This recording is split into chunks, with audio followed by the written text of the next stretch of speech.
Ya, nih silakan Bang Zuma ya. Itu tadi dari Paulus mengatakan bahwa nabi palsu itu dari Arab katanya berdasarkan ayat yang dibaca. Monggo Bang Zuma. Oh enggak, jangan coba-coba mengatakan nabi palsu itu dari Arab. Coba Anda lihat, sederhana aja kita melihat tuh.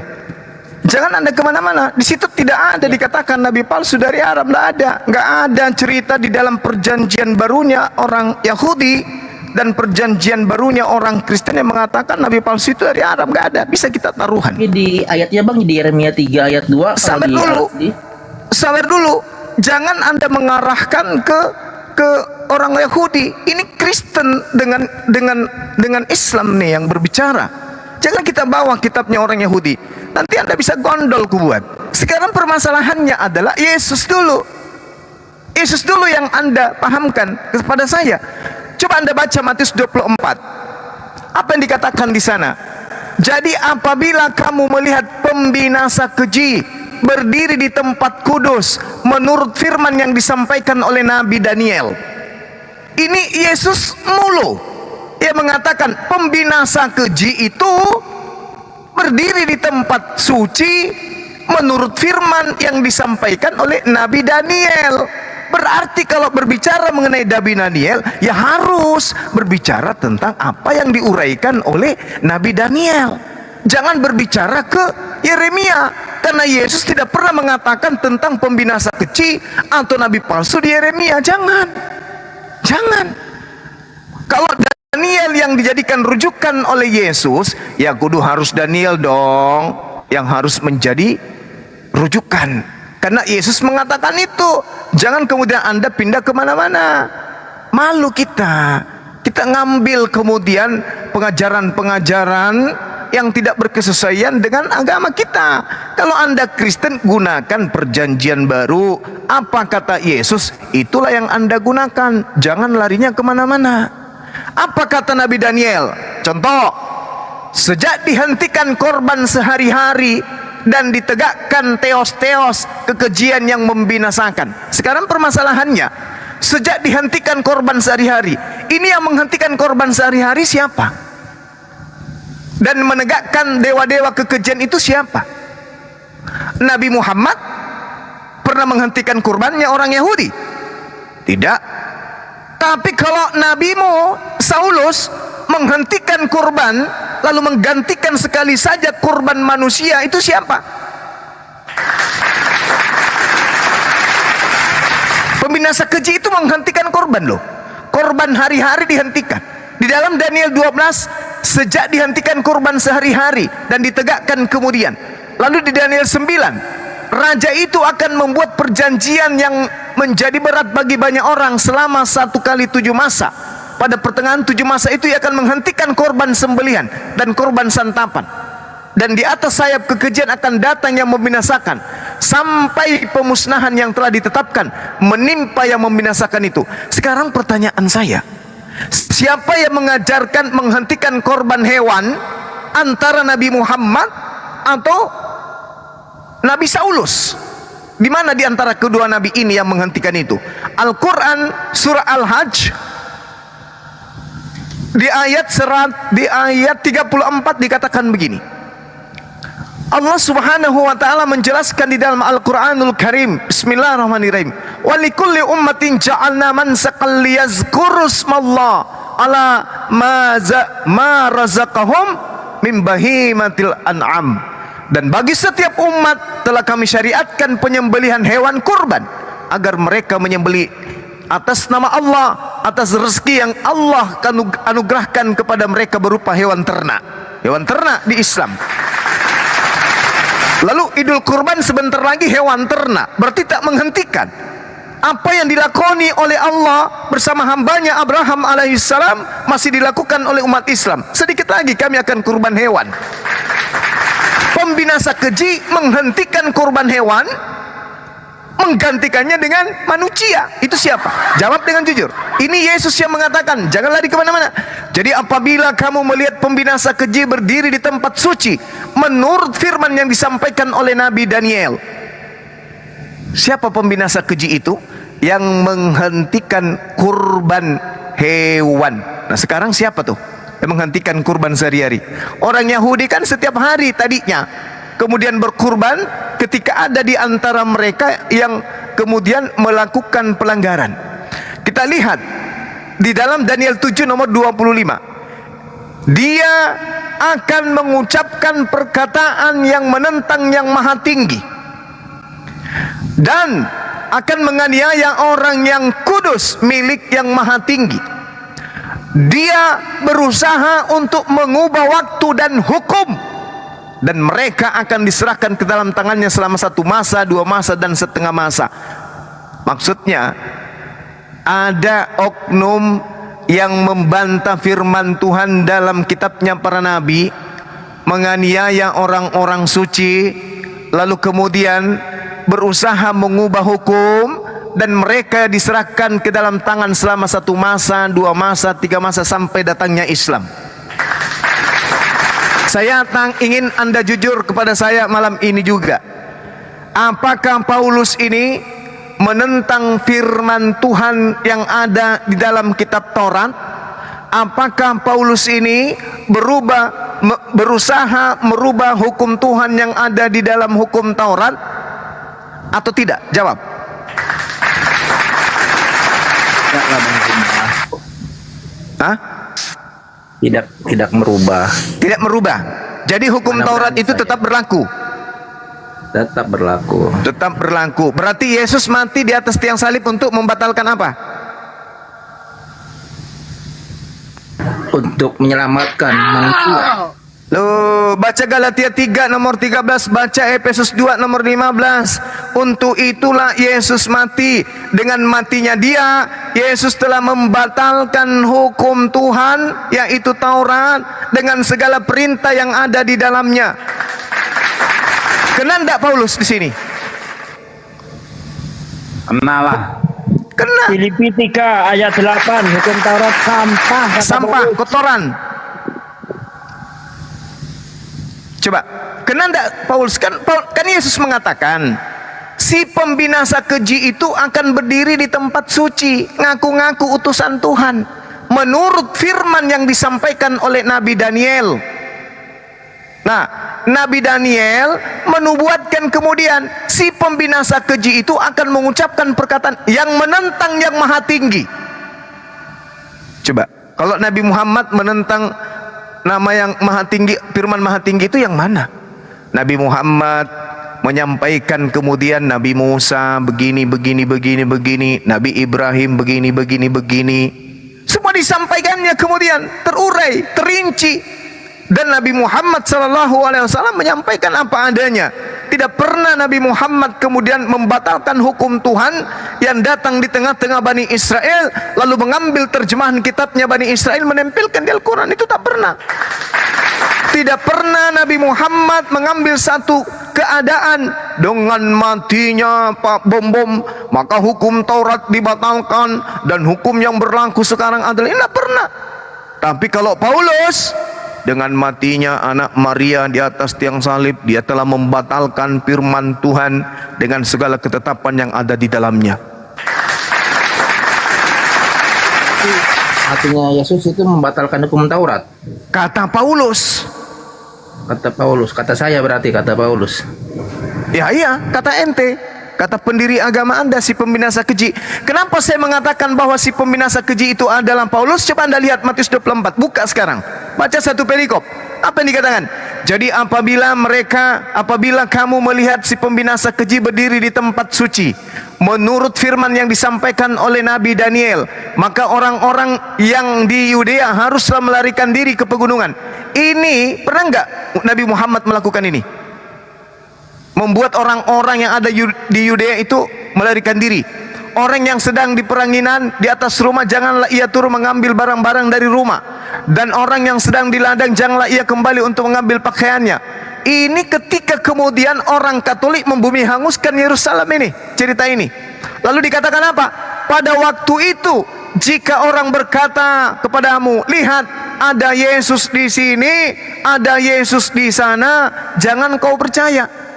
Sebab Mesias palsu dan nabi-nabi palsu akan muncul dan mereka akan mengadakan tanda-tanda yang dahsyat dan mujizat-mujizat sehingga sekiranya mungkin mereka menyesatkan orang pilihan juga.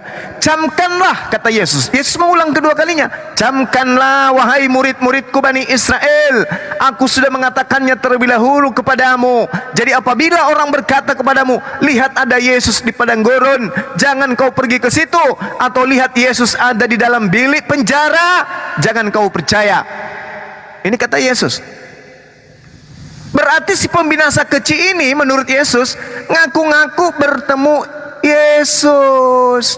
Sekarang siapa yang pernah mengaku bertemu Yesus? Paulus atau Nabi Muhammad sallallahu alaihi wasallam? Ya, saya yakin Paulus. Ya, Cuma berarti kan pembinasa tadi kejinya bilang, adalah pembinasa keji, tapi kenapa dia bisa membangkitkan orang mati dan dipakai sama Tuhan, Bang? ini kan sudah dikatakan oleh Yesus. Pada saat itu kamu melihat ada orang berkata, dia katakan gini, sebab nabi-nabi palsu akan muncul, mereka akan mengadakan tanda-tanda yang dahsyat dan mujizat-mujizat sehingga sekiranya mungkin mereka menyesatkan orang-orang pilihan juga. Ketika Anda terheran-heran, ya Paulus itu adalah pembinasa keji, tapi kenapa dia bisa kemudian ini dan itu? Kan Yesus sudah mengatakan tanda-tandanya melakukan mujizat, sampai-sampai akibat dari mujizat yang dilakukan itu menyesatkan banyak orang, karena orang terheran-heran seperti Anda. Ini Bible yang mengatakan itu loh. Saya hanya membantu untuk menguraikannya, karena kalau pendeta Anda nggak mungkin lah, habis perpuluhan kalau Anda punya pendeta menjelaskan ini, habis. Saya nggak ada tendensi, saya sayang sama ente, hanya karena kasih sayang Islam yang makanya saya mau menyampaikan ini. Anda nggak bayar saya tidak butuh ketenaran, tapi karena Anda adalah saudara saya sampaikan. Sebab nabi-nabi palsu akan muncul, mereka akan mengadakan tanda-tanda yang dahsyat dan mujizat-mujizat sehingga sekiranya mungkin mereka akan menyesatkan orang pilihan juga. Yesus mengulangnya di data nomor 25. Camkanlah, aku sudah mengatakannya terlebih dahulu kepadamu. Ingat, Yesus sedang berbicara dengan orang Yahudi, bukan dengan orang Kristen. Jadi apabila orang berkata kepadamu, lihat dia ada di padang gurun, si Yesus ada di padang gurun. Ketika Paulus ke Damsyik, dia mengatakan bertemu dengan Yesus, dia mendengarkan suara, dia melihat cahaya. Sedangkan Yesus mengatakan dalam Matius 12 nomor 22, tanda-tanda orang yang kerasukan roh setan adalah buta. Paulus ketika sedang mendengarkan suara dari langit, menurut dia, siapakah engkau? Apakah engkau Tuhan? Akulah Yesus yang kau aniaya. Tiba-tiba dia buta. Berarti yang menemui Paulus ini roh jahat. Roh jahat ada cahaya putih sih, Bang, manggil Saulus, Saulus, kenapa engkau menganiaya aku? Masa roh jahat bilang bisa seperti itu, Bang? Lah, Yesus itu kali, Bang. bukan, coba Anda baca di dalam Matius 12 nomor 22. Yesus sudah mengatakan itu. Yesus sudah menjelaskan itu, bahwa tanda-tanda orang kerasukan roh jahat adalah buta. Coba dah baca. Udah pernah dengar sih, Bang. Tapi kenapa buta? Kenapa dari salah satu ada murid Yesus itu yang menyembuhkan dia, Bang? Dari siapa ya, mana ya? Ananias kan? Itu dari, iya betul, Ananias. Nah, sekarang permasalahannya adalah kejadian itu setelah Yesus mengaku terangkat ke langit. Sekarang mari kita urai. Di dalam Yohanes 16 nomor 7, apa kata Yesus? Apa kata Yesus? Adalah lebih baik aku pergi, sebab kalau aku tidak pergi, roh kebenaran atau penghibur itu tidak akan datang. Maka Yesus harus pergi, sebab kalau Yesus tidak pergi, roh kebenaran tidak akan datang, penghibur itu tidak akan datang. Oke. Nah, pergilah si Yesus ceritanya kan. Lalu kemudian yang datang setelah Yesus menurut Yesus itu siapa? Ayo. Menurut Yesus dalam Yohanes 16:7, yang datang setelah dia terangkat ke langit itu siapa? Bung. Menurut siapa bang? Maaf, menurut Yesus. Menurut Yesus yang datang setelah dia terangkat ke langit untuk menggantikan misi kedatangannya itu roh kebenaran atau Yesus? Gak bisa disimpulkan juga sih bang. Mau dibilang roh kebenaran atau dibilang Yesus sih. Bagaimana Kalau menurut ceritanya? saya. Di dalam kitab saudara, saya ulang lagi. Di dalam kitab saudara Yohanes, Iya, Yohanes nih Pernah aku baca sih, 16. kebenaran, bang. Nah, roh kebenaran kan? Iya, benar kalau Nah, aku. roh kebenaran. Ya. Tapi kenapa di dalam kisah pewarta 9 yang datang kepada Ananias itu adalah Yesus? Yang mana yang benar? Bohong dong. Yang mana yang benar? Yang datang kepada Ananias ini benar Dua-duanya Yesus? benar, bang. Oh, ini butuh obat pembantrin Kan ini. bang, kalau ibaratnya kan ya satu hakikat kan benar berarti bang, sama sih benernya bang. Kalau satu hakikat, kenapa Yesus mengatakan kalau aku tidak pergi, roh kebenaran itu tidak datang? Aku harus pergi supaya roh kebenaran itu datang. Sebab kalau aku tidak pergi, dia tidak datang. Jadi harus aku pergi. Tahu-taunya begitu Yesus pergi, ada dua pembohong yang muncul. Siapa? Ananias atau si Lukas yang menceritakan Yesus datang kepada Ananias. Yang kedua, Yesus datang kepada Paulus. Kan ini kan jati dirinya manusia makanya. Jadi kan Loh. nggak dua-duanya datang bang satu-satu. Gimana Karena kan jati ceritanya? dirinya manusia. Saya tanya dulu. Roh kebenaran yang dimaksud di sini menurut saudara siapa? Roh Kudus. Bapak itu sendiri yang ada di dalam roh. Apa? Bapak itu sendiri yang ada di dalam roh Yesus. Mana ada pernah diajarkan bahwa Tuhan itu adalah roh? Roh itu makhluk. Ini yang dimaksud Yesus datang. Ini roh kebenaran adalah bukan Yesus. Karena kalau Yesus yang datang lagi, ngapain dia pergi?